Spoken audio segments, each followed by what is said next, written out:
Hello everyone, it is Karina with Karina Loves to Plan. Thank you for joining me in my little corner of the internet where I talk all things planners, fountain pens, and fountain pen inks.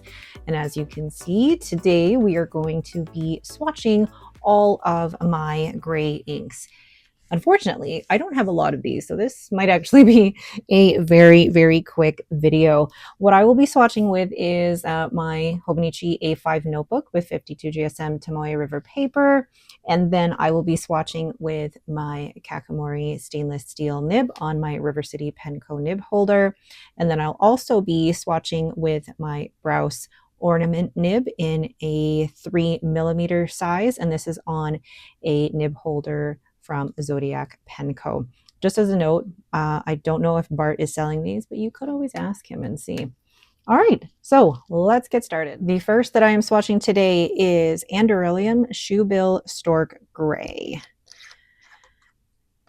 And gray inks aren't something that I have ventured into too much because I just feel like they were too similar to black inks for me. So I'm going to actually do this very slowly here.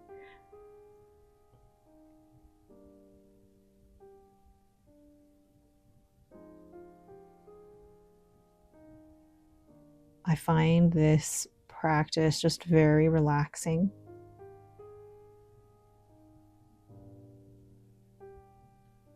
Although you may think it's a little boring just watching me swatch back and forth.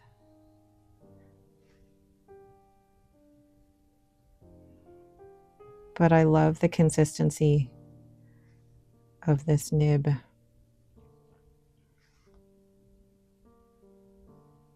And it's always good to just go and do this slowly.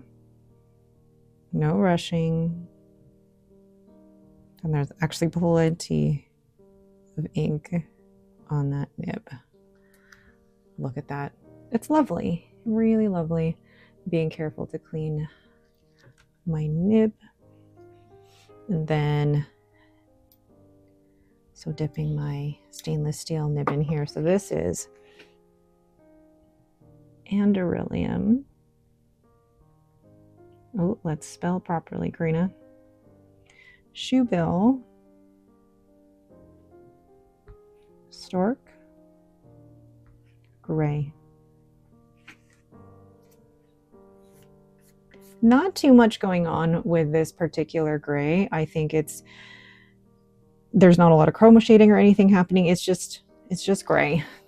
And I hate being so negative on an ink, but there's not a lot going on here. It just feels like a lighter black, which essentially is gray.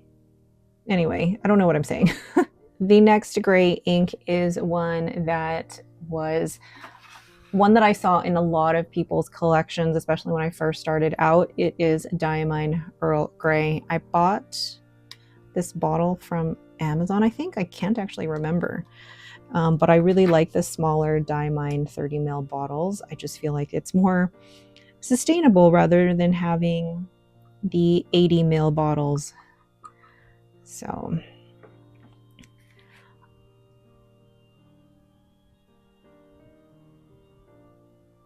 and trying to be consistent. You can already tell it looks slightly different from Anderillium. This looks like it's more of a bluish gray, whereas Anderillium looks like it's even leaning purple, but now it's drying, so we'll see.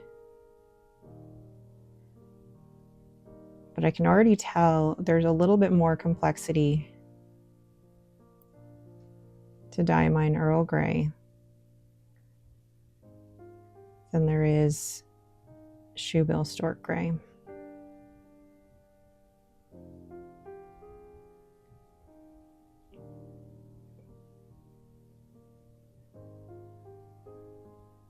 There's a lot of ink in this nib. And you're not going to see a lot of, I guess, the chromo shading unless I do paintings with it or add water to it. But I really like Diamine Earl Grey because there are some chromo shading properties in here. I say chromo shading, but there's really subtle shades of purple and pink in there. It's really lovely. So we have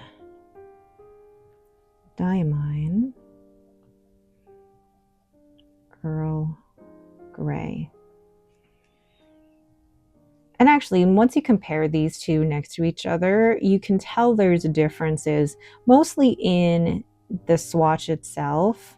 I feel like the swatch for Shoebill Stork Grey is leaning a little warmer, whereas for Earl Grey, it's leaning a little cooler. But I feel like I'm being very specific here. So that is Diamine Earl Grey. The next ink may not be classified as gray, but it does have gray in the name. It's Herbin Vert de Gris. So Gris is the gray, but Vert is green of gray. So it's one of those inks that is either in the green category or in the gray category. But even when you look at the cap of that bottle, you're like, what color is it?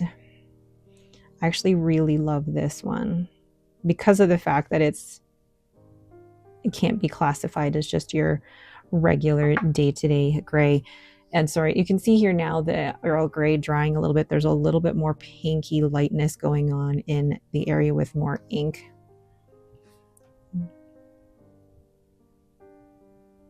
So Vert de Gris.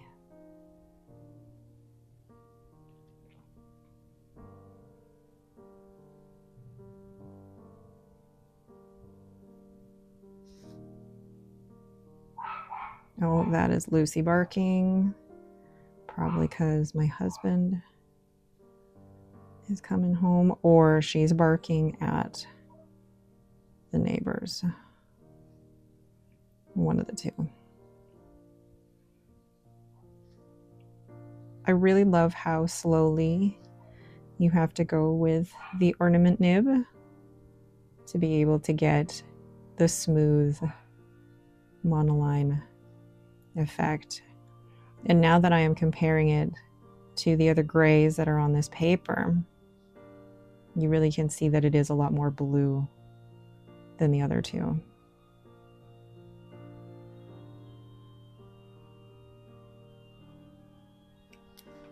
Yeah, you can definitely see how much bluer it is than the other two inks, but I really like it. Really, really enjoy that one. So this one, oh, here we go. This is Herbin Vert de Gris. Not really a gray, but kind of bluish gray, which I love anyway. Next, we have a gray ink that unfortunately is no longer being produced. I apologize. This is Pilot Iroshizuku Kiri-same. I purchased this summer, actually back in June at Reed's Stationers in Calgary. And I thought this was an ink that was long gone, but I was surprised that they still had some. So I snapped up one of these bottles. I love the smaller bottles from Pilot as well.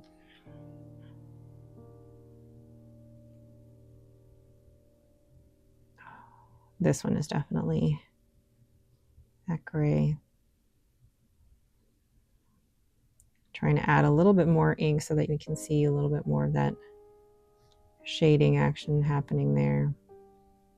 But this is also a gray that I've seen a lot of other fountain pen folks use for mixing to create really lovely mixes, but also dupes for other discontinued Pilot inks. So I really only purchased this to be able to mix this with other inks to try out the dupes for Pilot Iroshizuku Inaho. But it's not an ink that I would normally reach for. Grays aren't just really the color that I reach for, unfortunately, which is probably why I have so few of them. I'm also amazed that I actually have this many. Oops. Trying to dry off my ornament nib here. So we've got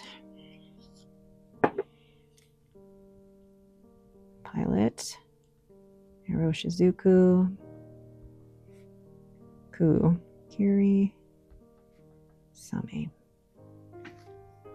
Lovely. I feel like, you know what? Now I'm going to compare these all when they're dry. And in the swatch, you can definitely see differences in the gray, especially with the Vert degree. But in the writing sample, you don't see the differences as much. So that's Pilot, Iroshizuku, Kiri-same. The last two inks are definitely not gray, but they definitely lean gray.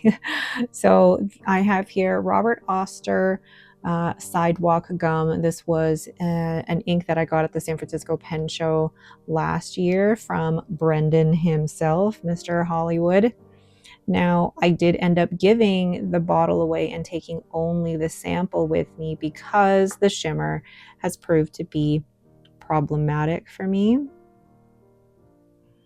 So now it's definitely looking purple, but I feel like the base is a gray. But that shimmer is making it stand out a bit more, making it more purple. It's a beautiful ink. I just wish that the shimmer worked in my fine and extra fine nibs. It's just the shimmer particles in the Robert Oster shimmer inks. They're a little larger than the ones that are used in Diamine, which I don't normally have issues with Diamine shimmer inks in my fine and extra fine. Yeah, look at that. But you can tell the base color is gray, and then that shimmer on top is lovely, really lovely. So just cleaning off my nib here. Careful not to actually get this part of the nib wet, just only this part of the nib wet. All right, so we've got, oops, Robert Oster and Atlas Sidewalk. So yeah, even in the writing, it definitely looks gray. And then the shimmer just adds that extra dimension to it. Again, a really, really pretty ink. It's just unfortunate that the shimmer doesn't work out well for me. So Robert Oster and Atlas Sidewalk Gum. And last but not least, we have No Longer Human by Wearingeul. Yes, it looks purple, but I think it also leans a little gray. Or maybe I'm really just far reaching here for inks to add into my gray collection. Because maybe it's one of those inks where if you put it with other purples, it's going to look gray. But then when you add it to a page full of gray inks, it doesn't look gray. And I think that's what's happening here. So I apologize for that.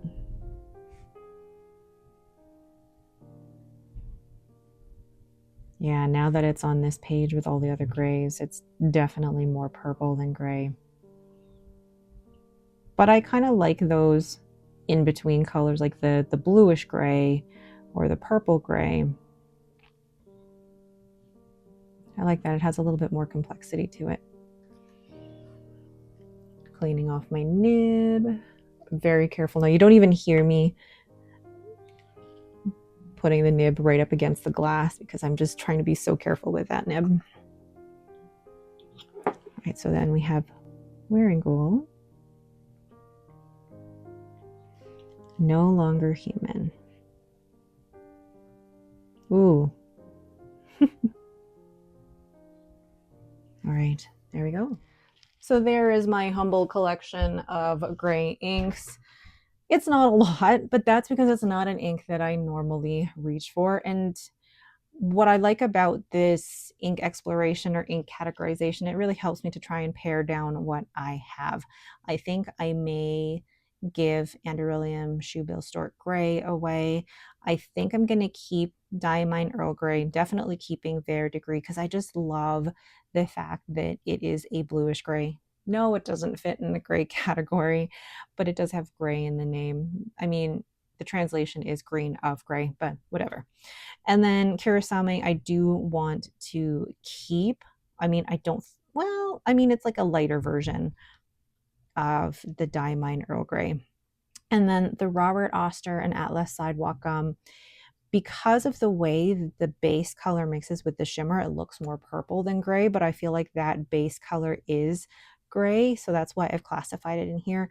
It's just so unfortunate that the shimmer particles are not great in my fine or extra fine nibs because it's a stunning, stunning ink.